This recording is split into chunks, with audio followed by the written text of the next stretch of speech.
Welcome in Daily Newspaper Editorials Audio Program. Now headline: Baggage sealed in a new export order. The Economic Times. Crisis in Congo. The Hindu. Now headline in detail: Baggage sealed in a new export order. The Economic Times. The baggage has brought lower intensive export performance to the force through custom duty relaxation, credit support to small enterprise, a mission to negotiate the tariff and non-tariff barriers, and review of non-financial regulation that stunt enterprises export are vital to achieving 8% aspirational growth, and the policy intervention in the baggage coincide with US efforts to set its trade balance in order. India is not among the first list of the US trading partners or to face tariffs, but it has to prepare for the eventuality. Small exporters also need hand holding over new sustainability requirements. The EU has drawn up delivered corporate balance sheets allow for greater credit pass-through to MSMEs. Yes, the emphasis in the baggage on small exporters addresses some of the imbalance in capital intensive manufacturing exports subsides by production incentives. This can deliver outsized dividend of India succeed in capitalizing on the changing dynamic of international trade alongside a stimulus for domestic consumption. The baggage content a fair but bit for manufacturing for industry to recover from a slump.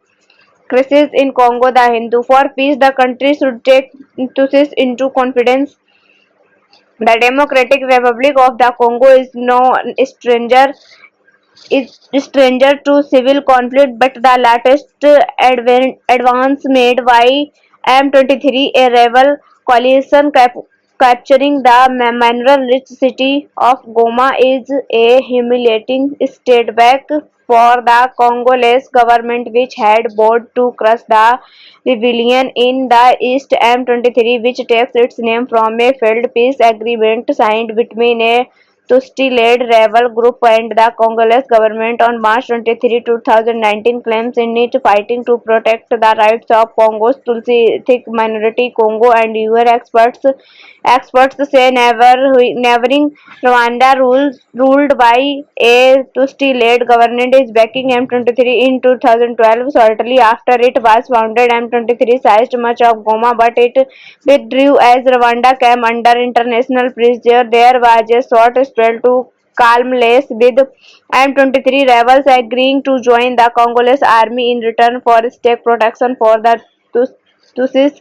But in 2021, the group took up arms again and started the last spell of fighting after Goma fell last week. Paul Kagame, Rwanda's president, called for a ceasefire, but with little impact. Congo, on the other side, has turned the fall of Goma a declaration of war and vowed a bogus military response. The crisis in Congo can be tracked on the Rwanda genocide in 1994, in which about 8 lakh people, mostly Tutsis, were massacred by ethnic Hutu militants. When tens of thousands of Hutus fled Rwanda for Congo in the mid-1990s after the fall of the colonial regime in Kigali. Congo's local Tutsis took up arms in self-defense. Rwanda has made military incursions into Congo in the past, in harboring those who were conflict in the genocide. Today's Rwanda is much stronger than but it was in 2012. Mr. Kagame, a former guerrilla leader, was modernized the economic and built a disciplined military. Rwanda has also developed close ties with Western countries who see Mr.